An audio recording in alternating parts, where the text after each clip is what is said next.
तो आप करेंगे सारे क्वेश्चंस इस छुट्टियों में। आपको दोनों चैप्टर के, इस तीसरे चैप्टर में कोई खास न्यूमेरिकल वाला चैप्टर ही नहीं है, ये ज़्यादा थ्योरेटिकल ही है। फर्स्ट और सेकंड चैप्टर के न्यूमेरिकल, एक एक न्यूमेरिकल करना है। छुट्टी के बाद मैं आपकी नोटबुक चेक करूंगी, है ना? ठीक, चलो। तो मेंडलीव पीरियोडिक टेबल हमने किया था लास्ट क्लास में, है ना? उसकी प्रॉपर्टीज पढ़ ली थी कि उसने क्या बताया था, कितने वर्टिकल कॉलम थे, 8 वर्टिकल कॉलम थे और 7 हॉरिजॉन्टल रोज थी। हॉरिजॉन्टल रोज को पीरियड्स कहते हैं और वर्टिकल कॉलम को ग्रुप्स कहते हैं। रोमन न्यूमरल से उसको शो करते हैं। बाद में नोबल गैस इंट्रोड्यूस हुई तो एक और ग्रुप बना दिया गया जिसको जीरो कहते हैं। और जब ये जीरो ग्रुप ऐड हो गया, अब 9 ग्रुप्स हो गए, इसे कहते हैं हम मॉडिफाइड एमपीटी। ठीक, इसके लिमिटेशन लिखें, लिमिटेशंस ऑफ एमपीटी। पानी पीना है, पी लो पहले। Limitations of empty.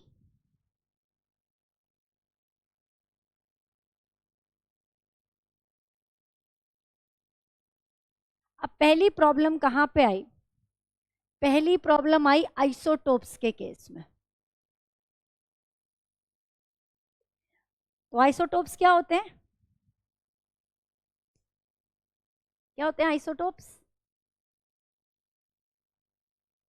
Same atomic number but different atomic mass, है ना? अब एटॉमिक नंबर अगर सेम है, इट मीन्स वो एक ही एलिमेंट के होंगे, वो एक ही एलिमेंट के होंगे। तो मैंने जैसे कार्बन लिखा, कार्बन 12 और कार्बन 14, एटॉमिक नंबर तो सेम था। This is isotope. जब मेंडलीव का पीरियोडिक टेबल की जब बात हुई और उसके पीरियोडिक लॉ को जब आप देखते हो, तो उसने जो पीरियोडिक टेबल बनाई वो किस बेस पे बनाई बेटा? एटॉमिक मास के बेस पे। किस बेस पे बनाई? एटॉमिक मास के बेस पे। तो इसे तो छुपा दो, एटॉमिक मास यहाँ डिफरेंट है, एक का 14 है और 12 है और एक का 14 है। अब दोनों को अलग अलग ग्रुप में रखना पड़ेगा और एलिमेंट तो एक ही है, एलिमेंट तो एक ही है। ऐसे क्लोरीन है, ऐसे ही बोरोन है, ऐसे ही हाइड्रोजन है। तो ये तो फिर गड़बड़ हो गई, एक ही एलिमेंट अलग अलग जगह रखा जा रहा है। क्यों? क्योंकि हमने पीरियोडिक टेबल को किस बेस पे बनाया है? एटॉमिक मास के बेस पे बनाया है। तो इसीलिए आइसोटोप वाली जगह को, आइसोटोप वाली जो ये प्रॉब्लम आई, इसको ये एमपीटी सॉल्व नहीं करती। तो लिखेंगे, बस the position of isotopes could not be explained.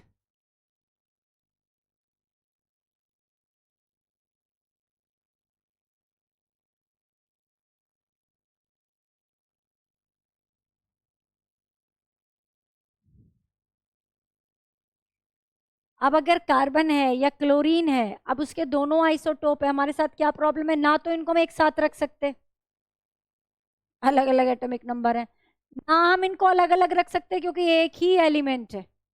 ये प्रॉब्लम आ गई ना। For example the element, carbon का एग्जाम्पल ले लो, the element carbon, carbon 12 and carbon 14,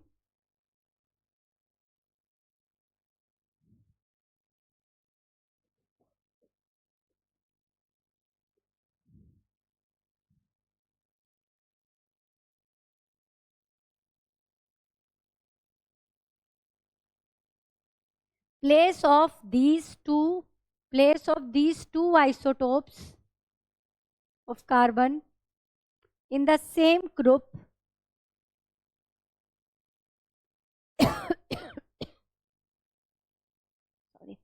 in the same group could not be explained by MPT, could not be explained by MPT.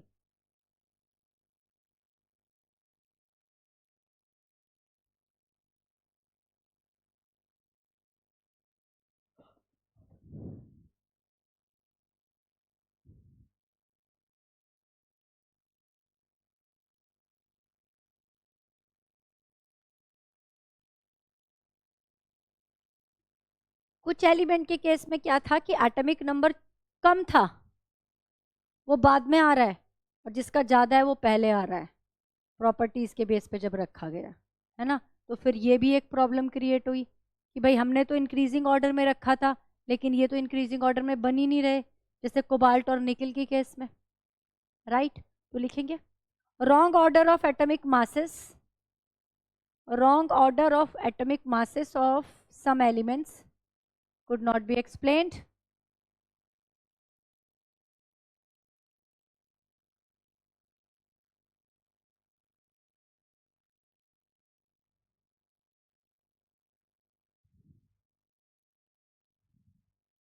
Could not be explained.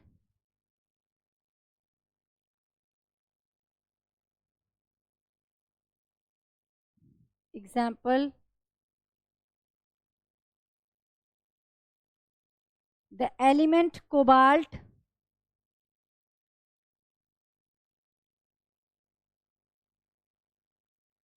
atomic mass is equal to 58.9.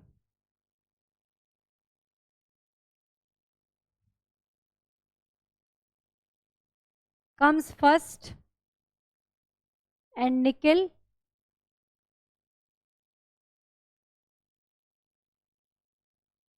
(58.7) comes later. तो cobalt पहले रखा हुआ है, निकल बाद में रखा हुआ है। वो एमपीटी इसको एक्सप्लेन नहीं कर पाई। MPT could not explain this abnormality, this abnormal situation.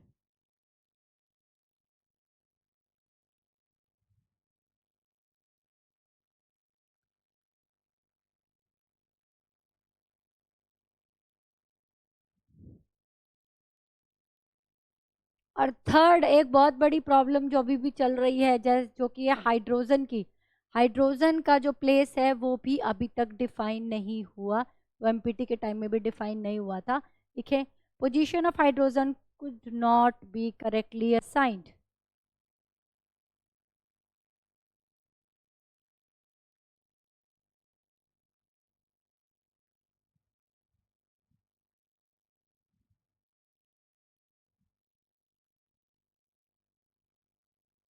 तो अब तक हमने बहुत सारे पीरियोडिक जो क्लासिफिकेशन है वो पढ़े। सबसे पहले आपने लेवोशियर का पढ़ा था, उसके बाद आपने डोबेराइनर का ट्राइड पढ़ा, फिर आपने न्यूलैंड का ऑक्टेव पढ़ा, फिर आपने लोथरमेयर का कर्व पढ़ा, फिर आपने मेंडलीफ का पीरियोडिक टेबल पढ़ा, and now modern periodic table.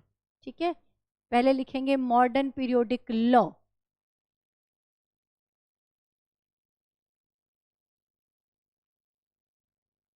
Periodic law भी आया, दूसरा नया, और टेबल भी आई।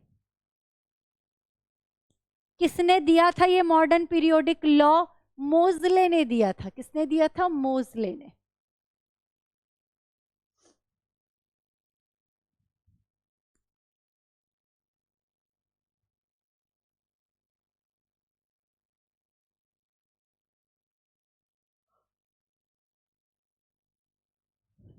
मॉडर्न पीरियोडिक लॉ लिखेंगे,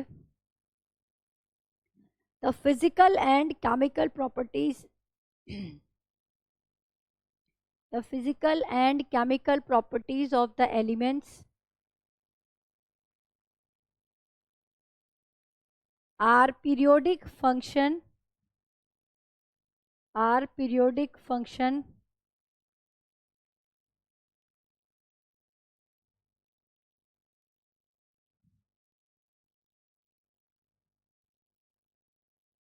of their atomic number.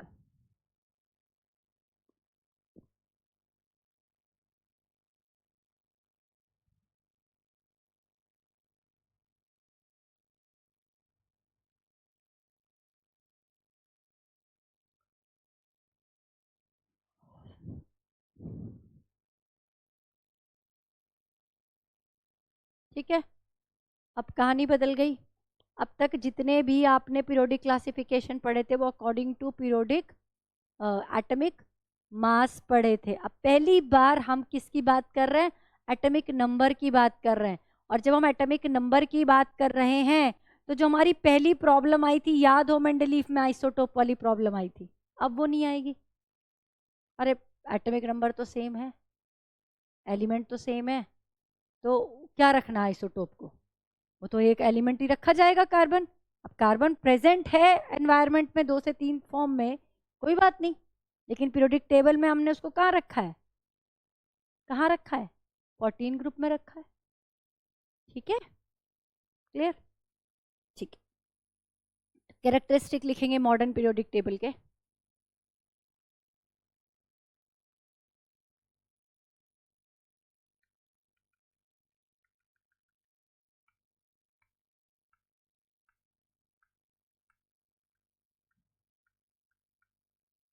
यहां पर 18 कॉलम्स होते हैं। ठीक है, यहां पर कितने कॉलम है, 18 कॉलम्स है, वहां कितने थे, 8 कॉलम थे। लिखेंगे ग्रुप्स, ब्रैकेट में लिख लेंगे वर्टिकल कॉलम।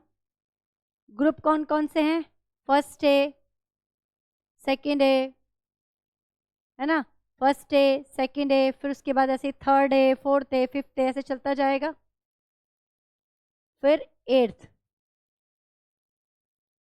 फिर फर्स्ट बी, सेकेंड बी, फिर ऐसे ऐसे ऐसे ऐसे, फिर आ जाएगा यहाँ पे सेवेंथ बी, और फिर 0। टोटल काउंट करना, इतना ही है ना, 18 हो गए क्या,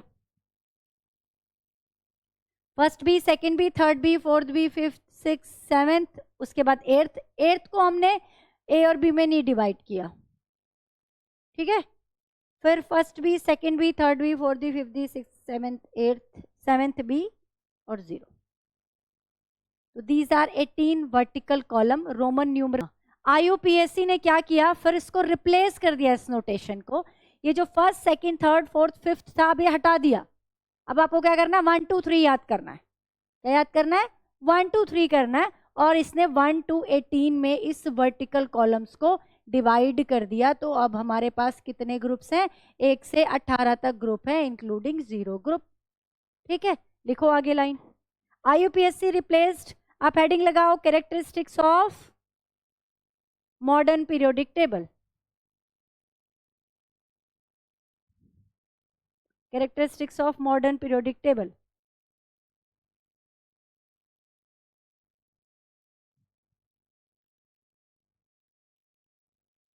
फर्स्ट पॉइंट बनाइए इसमें, ग्रुप्स। ग्रुप्स ब्रैकेट में लिखें वर्टिकल कॉलम्स। जो ये पीरियोडिक टेबल आपने देखी होगी, नाम क्या है बेटा आपका, नाम क्या है आपका, मेधांश, मेघांश, स्पेलिंग बोलिए आप, MEGHANSH,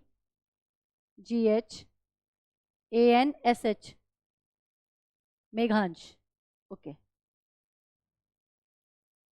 तो आपने पीरियोडिक टेबल देखी हुई है ना। तो पीरियोडिक टेबल में आपने ऐसे लाइनें देखी होंगी, ये लाइनें, और फिर ऐसी लाइनें। ये जो ये लाइन है वर्टिकल कॉलम्स, हम इनकी बात कर रहे हैं, राइट। तो आपने क्या लिखा, ग्रुप्स ब्रैकेट में वर्टिकल कॉलम, ये लिख लो, first A, second A, third A, उसके बाद एट्थ है। ये फटाफट ये पहली वाली लाइन जल्दी से कॉपी करो यहाँ तक, 0 तक। ये जब हमारी मॉडर्न पीरियोडिक टेबल बनी थी तब नोटेशन था। उसके बाद आगे लिखें IUPAC। IUPAC फुल फॉर्म पता है सबको, IUPAC की अभी बहुत डिटेल में ऑर्गेनिक के पहले चैप्टर में पढ़ेंगे। IUPAC क्या होता है, नाम तो सुना होगा, है ना।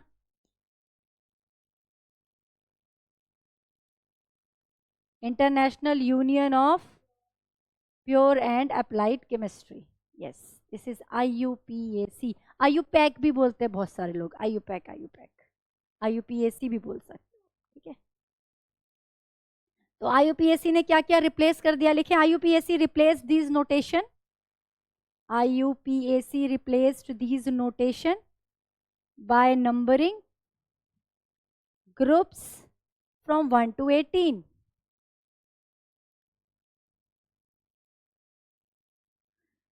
तो पहला डिफरेंस अगर हम बात करें मेंडलीव से और मॉडर्न पीरियोडिक टेबल के बीच की, तो वहां पे 8 वर्टिकल कॉलम थे, यहाँ 18 वर्टिकल कॉलम आ गए हैं, है ना।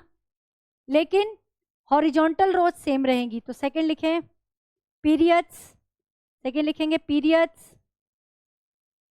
पीरियड्स किन्हें कह रहे हैं, ब्रैकेट में लिख लो हॉरिजॉन्टल रोज, ये वाली लाइन है, ये वाली लाइन है, these are horizontal rows. 7 periods हैं। पीरियड्स कितने हैं? 7 पीरियड्स।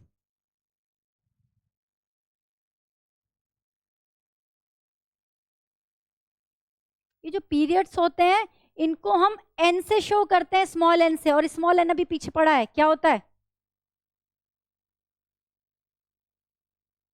क्वांटम नंबर की फॉर्म में बताओ। प्रिंसिपल क्वांटम नंबर होता है एन, है ना? तो वही यहां पर पता चलता है। लिखे कितना फ्लक्चुएशन है लाइट का। Period number corresponds to the higher principal quantum number, bracket में स्मॉल n लिख लेंगे, of the elements in the period, first period. एक हम टेबल सी बना लेते हैं। हम इसमें ये लिख रहे हैं कि फर्स्ट पीरियड में कितने एलिमेंट प्रेजेंट होते हैं, सेकेंड पीरियड में कितने एलिमेंट प्रेजेंट होते हैं। ठीक है, किसी को याद है तो बताएगा, और नहीं याद है तो कोई बात नहीं, मैं तो बताऊंगी, है ना? फर्स्ट पीरियड में कितने एलिमेंट होते हैं? फर्स्ट पीरियड मतलब n is equal to 1, when n is equal to 1। First period में कितने एलिमेंट हैं? केवल 2 एलिमेंट प्रेजेंट होते हैं, hydrogen and helium, only 2 elements. कौन कौन से? Hydrogen and helium. First period को स्मॉलेस्ट पीरियड बोला जाता है, इट इज स्मॉलेस्ट पीरियड, सबसे छोटा पीरियड होता है, क्योंकि इसमें केवल 2 एलिमेंट प्रेजेंट होते हैं। वेरी शॉर्ट भी बोलते हैं, स्मॉलेस्ट या वेरी शॉर्ट। ठीक है, क्या गिन लिया? सेकेंड पीरियड, यानी कि n इज इक्वल टू 2, कितने एलिमेंट प्रेजेंट होते हैं? 8 एलिमेंट प्रेजेंट होते हैं। यस, 8 एलिमेंट प्रेजेंट होते हैं। आपने पढ़े हैं ये वाले 8 एलिमेंट कौन कौन से हैं? वो मुझसे पूछ रहे हो विराट तुम? या बता रहे हो कह रहे कौन कौन से हैं? कौन कौन से हैं? हाँ, लिथियम, बेरिलियम, बोरोन, आर्गन पहले कैसे आ गया? कार्बन, फिर नाइट्रोजन, फिर ऑक्सीजन, फिर फ्लोरीन, फिर नियॉन। हाँ, हो गए 8 एलिमेंट। ये सारे यहाँ पे आ जाएंगे, आपका लिखने का मन है तो लिख लो, है ना? इट इज शॉर्ट पीरियड, इसको वेरी शॉर्ट कर लेना, और ये शॉर्ट पीरियड है, इसमें 8 एलिमेंट है।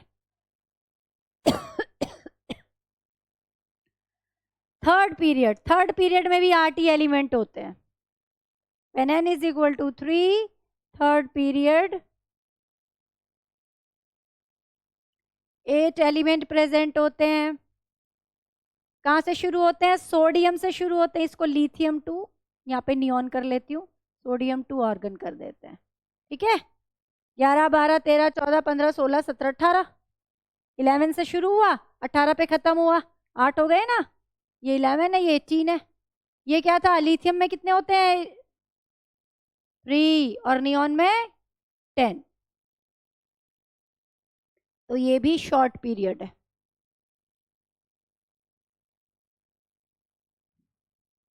ठीक है, n is equal to 4, fourth period.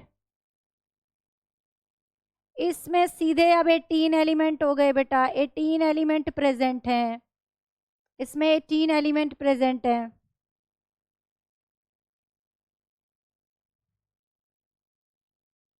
Potassium से स्टार्ट होगा, ये पोटेशियम से स्टार्ट होगा, है ना?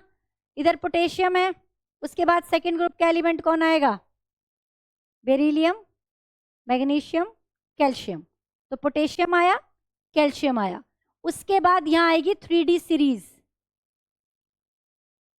मैं अभी आपको ना टेबल, आपके पास पीरियोडिक टेबल है, बुक में होगी, इसमें दिखाती हूँ, इसमें दिखाती हूँ, वेट, मैं थोड़ी कलरफुल होगी, ये वाली देखो,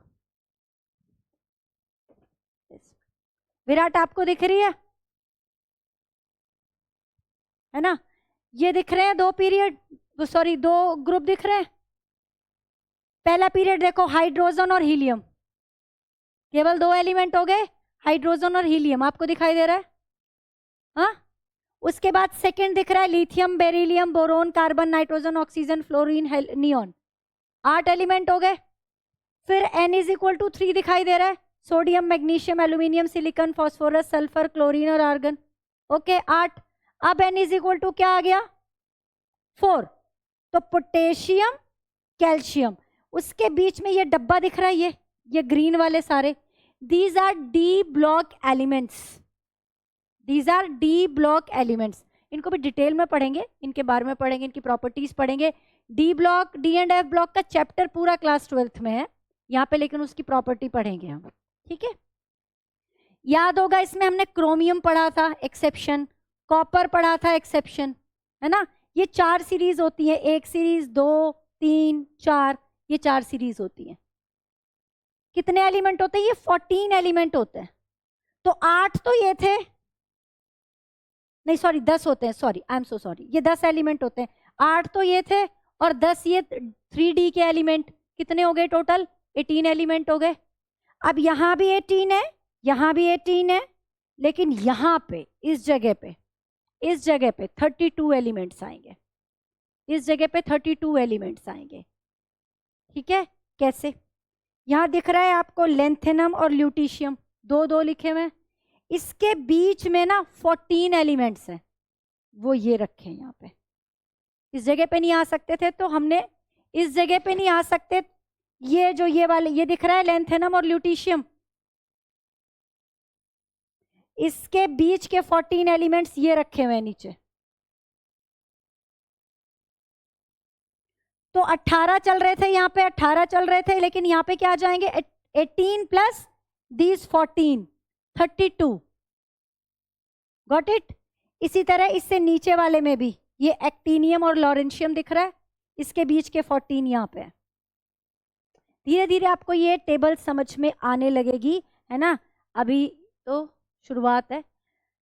तो हमने कहा n इज इक्वल टू 4 है, तो वहां पर क्या है? 18 एलिमेंट है ना? तो इसको हम क्या कहते हैं? ये लॉन्ग, हमारा लॉन्ग पीरियड है, लॉन्ग पीरियड, क्योंकि यहाँ पे क्या आ गई? 3D सीरीज आ गई, 3D सीरीज आ गई। उसके बाद फिर यहाँ पे बाकी बचे हुए दो एलिमेंट तो यहाँ आ गए 8 में से, फिर 6 एलिमेंट और आगे आएंगे। कहाँ तक आएंगे? ऑर्गन के बाद कौन आता है? हीलियम, नियोन, ऑर्गन, क्रिप्टन,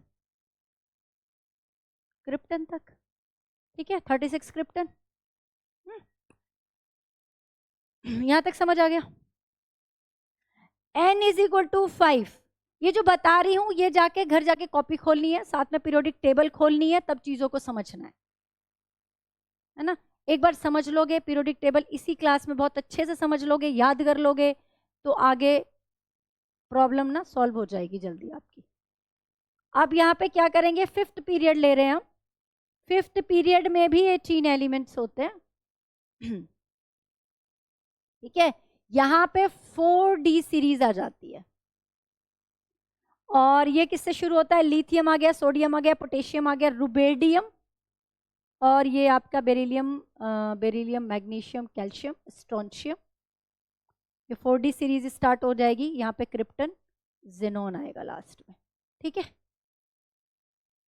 ये 2 एलिमेंट यहाँ, 6 एलिमेंट यहाँ, 6 और 2 8, और 10 एलिमेंट ये सीरीज वाले डी ऑर्बिटल वाले 18। बात समझ में आ रही है ना सबको? है ना? अभी के लिए आपको याद यही करना है कि 18 होते हैं, 18 होते हैं, 8 होते हैं, 8 होते हैं, लेकिन कैसे होते हैं और कौन कौन से होते हैं वो मैं इसलिए बता रही हूँ कि आप जब पीरियोडिक टेबल खोल के देखोगे तो मैच कर पाओगे आसानी से कि हम कौन से वाले लाइन की बात कर रहे हैं, ठीक है? हम कौन सी लाइन की बात कर रहे हैं। This is also a long period, it is also a long period, ठीक है? अब next n is equal to 6।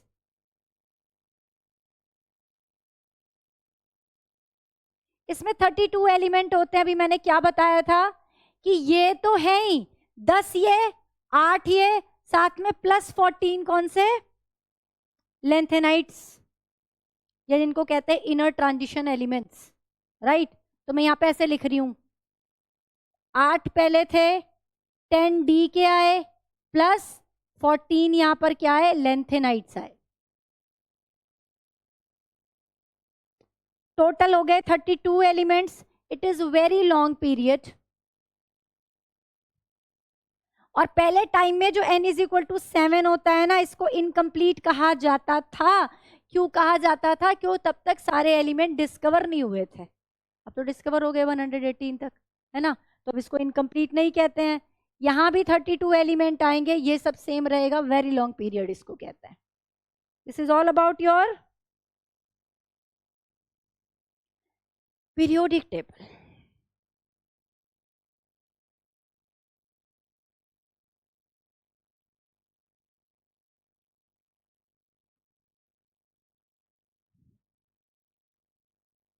इसमें जो 14 लिखोगे, ये ऐसे ही मत बना देना भाई, जैसे मैंने बनाया है ऐसे ही बनाया है कॉपी में। ये जो 14 है ये लेंथेनाइट्स नहीं है, अब ये एक्टिनाइट्स है। 8 + 10 + 14, मुझे दोबारा लिखना ही पड़ गया। 8 + 10 + 14 एक्टिनाइट्स, ठीक है। लेंथेनाइट्स और एक्टिनाइट्स 14 एलिमेंट है, एक ही छोटे से डब्बे के अंदर इनको दिखा रखा है। अब अगर 14 एलिमेंट एक ही डब्बे के अंदर रख दोगे तो कैसे समझ पाओगे? इसीलिए उनको वहां से उठा के टेबल में 2 हॉरिजॉन्टल रोज नीचे बना दी गई है। आपने पीरियोडिक टेबल देखी? पीरियोडिक टेबल कैसे बनी हुई है? ये आपकी पीरियोडिक टेबल होती है।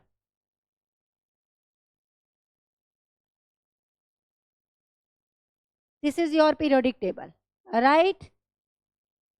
ये फर्स्ट ग्रुप, ये 1 2 करेंगे, 1 2 3 4 5 6 7 8 9, जगह कम रह गई यार, 10 11 12, ठीक है। फिर उसके बाद 13 14 15 16 17 18,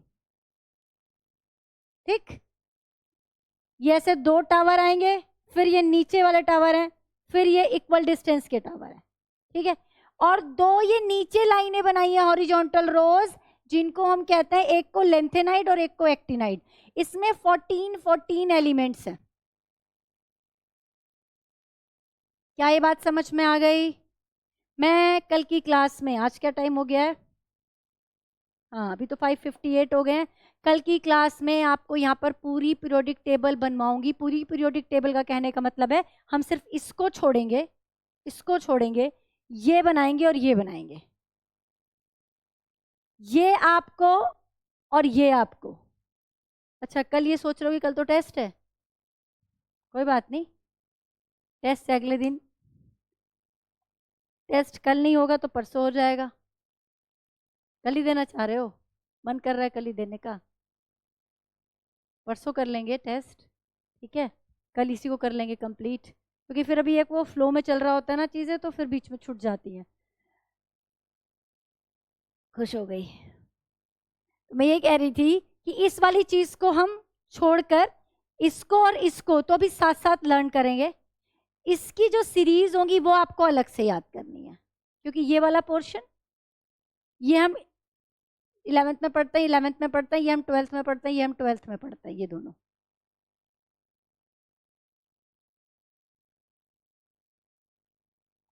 प्रदीप कुमार, किसी के घर से कॉल है ये?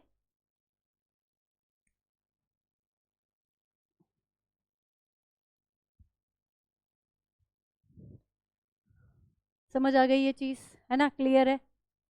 ये पीरियोडिक टेबल भी रफ आइडिया हो गया क्या होती है। ओके, एक लाइन लिख लेंगे। छुट्टी होगी 6:15 पे, 6:15।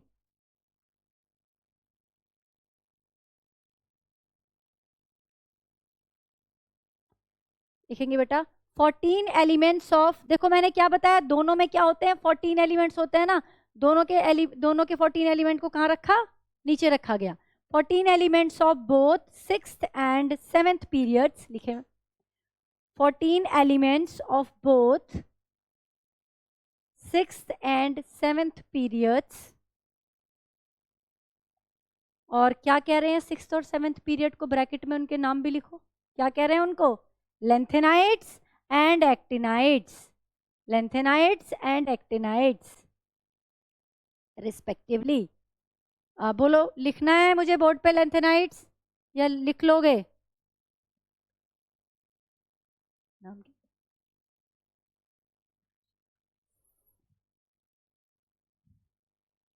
Lanthanides and actinides respectively, bracket बंद कर लेना, are placed in separate, are placed in separate horizontal rows at the bottom.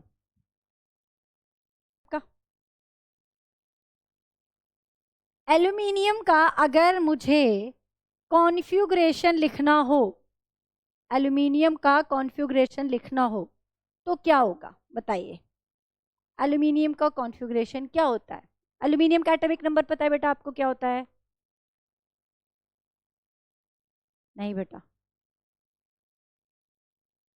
Aluminium का 11 होता है, सोडियम का क्या होता है फिर 13, एल्यूमिनियम इज 13 ना। तो एल्यूमिनियम का अगर कॉन्फ़िगरेशन लिखना है तो क्या होगा, अरे 283 बचपन मत शुरू करो यहाँ पे अपना, मुझे 1s2 2s2 की फॉर्म में बताओ, कर चुके हैं।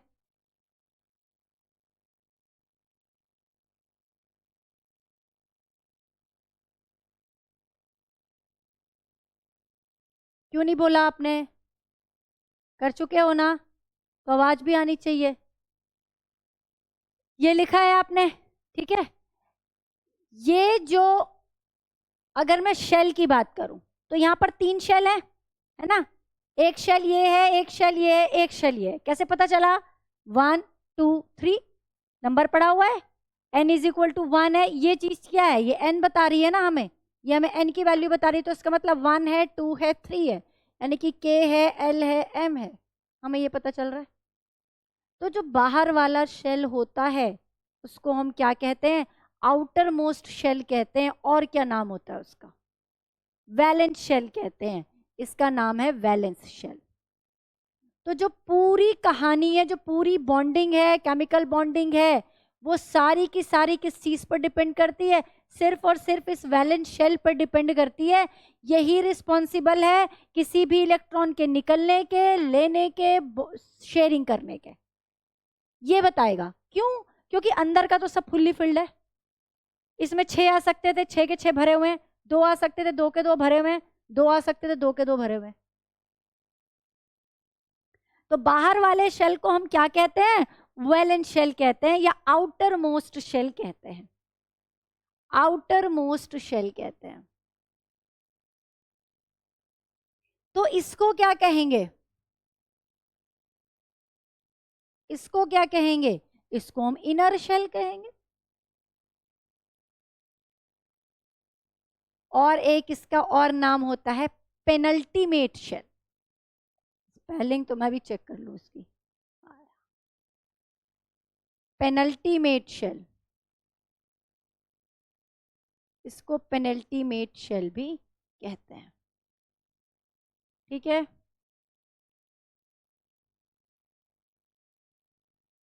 अब इससे अंदर वाले शेल को क्या कहेंगे, इनर मोस्ट शेल और इनर पेनल्टीमेट शेल।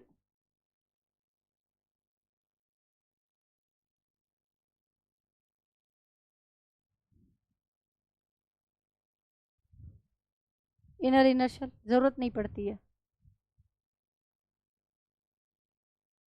ये आपको क्यों बताया मैंने, जब हम डी और एफ की बात करेंगे ना, वहां पे इनकी जरूरत पड़ेगी।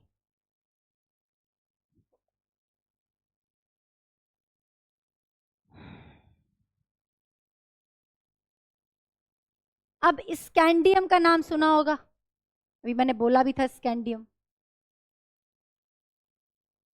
Scandium atomic number 21, configuration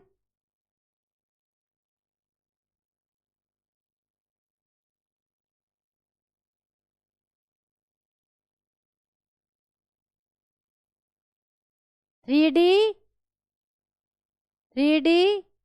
D में कितने डालूं? 3। मैंने एक ट्रिक भी बताई थी कि भाई बाद वाले जो हैं ये डी में होते हैं, ये भी बताया था ना कि जो सेकंड डिजिट होती है ये पहचान होती है 3D1 4s2। आप लोग तो ऐसे लिखते हो कि 4s2 इधर लिखोगे 3D1 इधर लिखोगे, मुझे एक्चुअली ये वाली आदत है और अभी मुझे आपको जो समझाना है उसके लिए यही वाली मुझे चाहिए। ओके, हम यहाँ पर इलेक्ट्रॉन कैसे फिल हो रहे हैं वो बात नहीं कर रही। मैं आपको क्या बताना चाह रही हूँ? मैं आपको ये बताना चाह रही हूँ कि आउटर मोस्ट शेल यहाँ पर कौन सा है, कौन सा है आउटर मोस्ट शेल? 4s2। लेकिन यहाँ पर वैलेंस शेल कौन सा होगा?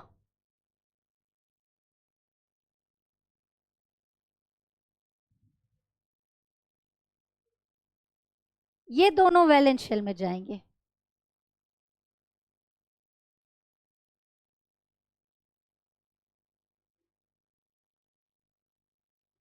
क्योंकि इनकी एनर्जी लगभग सेम है और ये वाले इलेक्ट्रॉन भी बॉन्डिंग में पार्टिसिपेट करते हैं।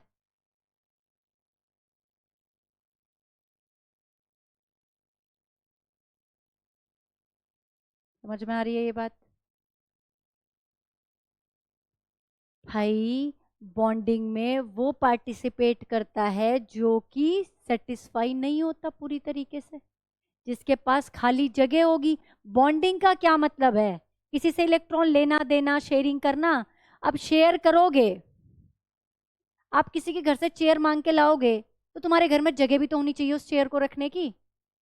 अब तुम्हारे घर में अगर जगह है नहीं चेयर रखने की तो तुम लाओगे क्यों? होगी तभी रखोगे ना। तो भाई जब इलेक्ट्रॉन लेकर आओगे किसी से तो अपने पास जगह भी तो खाली होनी चाहिए। इसके पास कौन सी जगह है? इसके पास तो जगह है। इसके पास हो सकती है जब ये एक्साइटेड स्टेट में चला जाएगा। मैंने एक्साइटेड स्टेट आपको बता दी है क्योंकि 4s का मतलब है 4p खाली है, 4d खाली है, 4f भी खाली है। क्या ये बात समझ में आ रही है? बात समझ में आ रही है ये?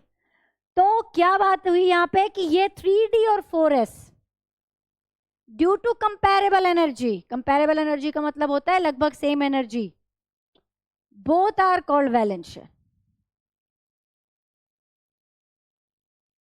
ठीक है, the act as a valence shell.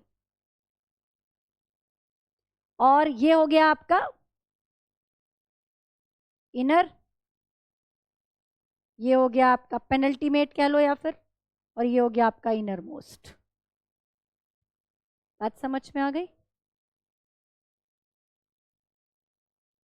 उसको छोड़ो, वो ऑलरेडी फिल्ड है, डजंट मैटर।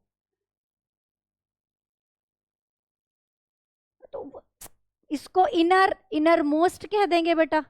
अभी ये क्यों बता रही हूं? क्योंकि डी में इलेक्ट्रॉन जाएगा, फिर एफ में भी इलेक्ट्रॉन जाएगा। अच्छा एक मिनट रुको, एक मिनट रुको। ये वैलेंस शेल तो है, वैलेंस शेल तो ये है, लेकिन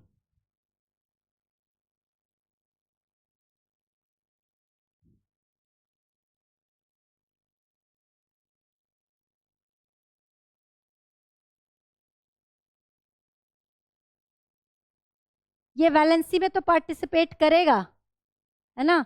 अगर मैं इसको क्लासिफाई कर रही हूं, देखो ये वैलेंस इलेक्ट्रॉन में करेगा जब आप बॉन्डिंग करेंगे। समझ आ रही है? बॉन्डिंग करेंगे। मैं अभी किस लिए बता रही हूं आपको? मैं आपको ये बताना चाह रही हूं कि जो डी ऑर्बिटल के इलेक्ट्रॉन होते हैं, जो डी ऑर्बिटल वाले एलिमेंट्स होते हैं जिनके पास डी सब शेल खाली होता है, उनका कौन सा शेल खाली होता है? अंदर वाला शेल खाली होता है।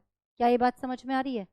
अंदर वाला शेल खाली होता है, अंदर वाला शेल है ना ये, शेल तो ये अंदर वाला है ना, बात समझ में आई या नहीं आई? ये K है, ये L है, ये M है, ये N है। हाँ जी बेटा, आप क्या खेल रहे हो उधर देख लो। ये बात समझ में आ रही है? N तो खाली नहीं है ना, अभी खाली है, खाली जगह है, वो बात अलग है, उसको छोड़ो। पर इस उस कंटेक्स्ट में अगर मैं बात करूं तो अब जो इलेक्ट्रॉन और एंटर होने हैं वो कहां होंगे? एंटर 3D में होंगे, है ना? पेनल्टीमेट शेल में होंगे, पेनल्टीमेट शेल में होंगे, इनर शेल में होंगे, शेल बोल रही हूं, इनर शेल में होंगे। देखो, जब मैंने आपसे कहा कि इलेक्ट्रॉन बॉन्डिंग करते हैं, इलेक्ट्रॉन निकलते हैं, वो एक अलग चीज होती है। जब इलेक्ट्रॉन फिल होते हैं वो एक अलग चीज होती है। मैंने पहली क्लास में भी बताई थी आपको, ये बात मैंने पहली क्लास में बताई थी कि इलेक्ट्रॉन अगर एंटर करते हैं अकॉर्डिंग टू एनर्जी एंटर करता है, इलेक्ट्रॉन अगर निकलते हैं तो वो बॉन्डिंग करने के लिए आउटर मोस्ट में से निकलते हैं। ये बात क्लियर हो रही है? ये बात समझ में आ रही है? जो मैंने अभी आपको वैलेंस शेल वाली बात बताई थी, वैलेंस इलेक्ट्रॉन वाली बात बताई थी, अब से 2 मिनट के लिए होल्ड पे डाल दो, ठीक है? वो मैंने आपको डी का आगे का पढ़ा दिया, उसको 2 मिनट होल्ड पे डाल दो। मुझे अभी यहाँ पे किस लिए आपको ये चीज बतानी थी, जो अभी आपका लेवल है उसके अकॉर्डिंग। ये आउटर शेल है, ये इनर शेल है। तो हम ये कहते हैं कि डी ऑर्बिटल में जो इलेक्ट्रॉन एंटर करते हैं वो पेनल्टीमेट शेल में एंटर करते हैं। क्या ये स्टेटमेंट ट्रू है? ट्रू है ना? ट्रू है ना? अब जब 22 आएगा तो इसमें जाएगा ना इलेक्ट्रॉन, 23 आएगा तो इसमें जाएगा ना इलेक्ट्रॉन, 24 आएगा तो इसमें जाएगा ना इलेक्ट्रॉन। एंटरिंग की बात कर रही हूँ, इलेक्ट्रॉन एंटर करने की बात कर रही हूँ, ठीक है? तो इलेक्ट्रॉन पेनल्टीमेट शेल में एंटर करते हैं, पेनल्टीमेट शेल में एंटर करते हैं, डी ऑर्बिटल में एंटर करते हैं। ऐसे इलेक्ट्रॉन्स, ऐसे एलिमेंट्स को हम डी ब्लॉक एलिमेंट कहते हैं। Got it? इसको हम कह रहे हैं एंटी पेनल्टीमेट, इनर पेनल्टीमेट या एंटी पेनल्टीमेट, ठीक है? ये पेनल्टीमेट है। क्या ये बात आप लोगों को क्लियर हो गई है ना? अच्छे से क्लियर हो गई है ये बात अच्छे से? अगर इलेक्ट्रॉन यहां एंटर करेगा तो आउटर मोस्ट शेल में एंटर कर रहा है, अगर यहां एंटर कर रहा है पेनल्टीमेट में कर रहा है, यहां एंटर कर रहा है एंटी पेनल्टीमेट में कर रहा है। अब ये जो एग्जाम्पल है वो आपको यहां तो एंटर करा रहा है लेकिन यहां तो एंटर नहीं होगा। लेकिन जब एफ का कोई एग्जाम्पल लोगे, एफ का कोई एग्जाम्पल लोगे, बाद का लेंथेनाइड एक्टिनाइड में से कोई उठाओगे, है ना, वहां पे जो इलेक्ट्रॉन एंटर करता है वो इसमें एंटर करता है, ना यहां करता है, ना यहां करता है, यहां करता है। इसीलिए ये टर्मिनोलॉजी मुझे आपको समझानी थी कि किसे आउटर कहते हैं, किसे पेनल्टीमेट कहते हैं, किसे इनर पेनल्टीमेट कहते हैं। क्लियर हो गया? यहां तक नोट करो। हाँ जी विराट, समझ आ गई बेटा बात? 2 मिनट बचे हैं, फटाफट एक छोटा सा टॉपिक है नॉमेनक्लेचर का। जब एलिमेंट डिस्कवर नहीं हुए थे थोड़े से, या फिर अभी भी जो न्यू डिस्कवर हो रहे हैं और उनके नाम नहीं रखे गए, तो आप उनके नाम कैसे लिख सकते हो? तो उसके लिए IUPAC ने एक रूल दिया है ना, उस रूल को फॉलो करके हम किसी भी एलिमेंट का नाम रख सकते हैं, है ना? हमें ऐसे दे दिया 120 का नाम लिखो, हम लिख सकते हैं। डिस्कवर तो 118 तक ही हुए, 118 तक के तो नाम रखे गए हैं, 120 का तो नाम नहीं रखा गया। उसके लिए हमें याद क्या करनी पड़ेगी? IUPAC ने जो हमें टेबल एक बताई है, जो हमें एक नंबरिंग बताई है कि 0 को क्या कहना है, 1 को क्या कहना है, 2 को क्या कहना है, उसके बेस पे हम नाम लिखेंगे, ठीक है? तो हम पहले गिनती लिख लेते हैं, 0 1 2 3 4 5 6 7 8 9, राइट? नोट करेंगे बेटा, हेडिंग डाल देंगे nomenclature of element, nomenclature of element with atomic number greater than 100, nomenclature of element with atomic number greater than 100 according to IUPAC.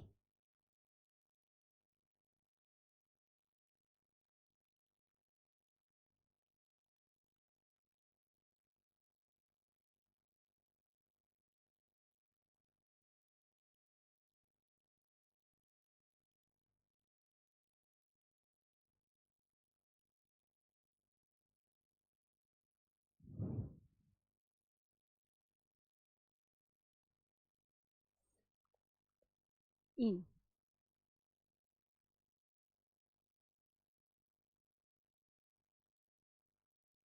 तो IUPAC ने कहा कि अगर 0 है तो उसकी जगह नील लगा दो, 1 है तो उन लगा दो, 2 bi, 3 tri, 4 quad, 5 pent, hex, sept, oct, इन। ठीक है। और हर एक एलिमेंट का नाम ईएम से एंड करना है। EM is added in the end.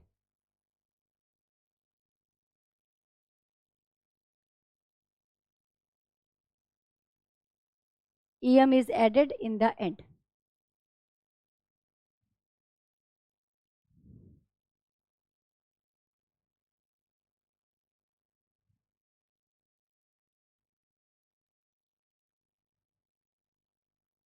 वहीं पे बैठ जाओ या फिर 120 का नाम क्या होगा? 1 4 उन बाई नील ईएम। ठीक है। 114 का नाम क्या होगा?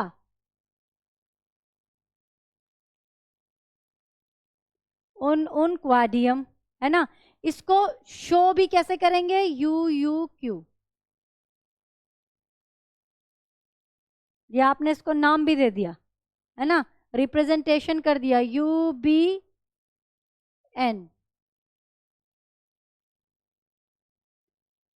117 का नाम क्या होगा? 108 का नाम क्या होगा?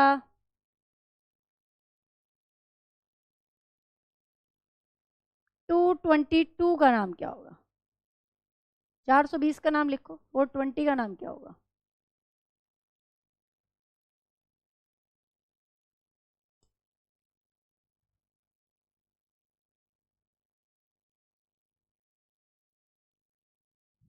समझ में आ रहा है बेटा आपको?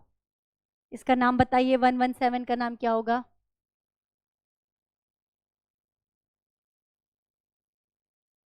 उन सेप्टियम। ठीक है। 420 का नाम क्या होगा विराट?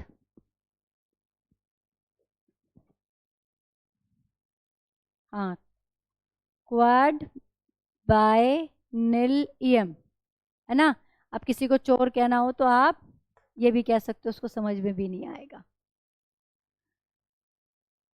तो आप इस तरह से जिन भी एलिमेंट, कोई भी आपको एलिमेंट दे दिया जाए, उसका एटॉमिक नंबर दे दिया जाए, आप उसका नाम रख सकते हो IUPAC। ठीक है, IUPAC के according. Next class important class है ना। उसमें मैं आपको ब्लॉक्स में कैसे डिवाइड किया है पीरियोडिक टेबल को, वो सिखाऊंगी। S block, P block, D block. तब तक इतना ही करेंगे। ठीक है बेटा, ओके।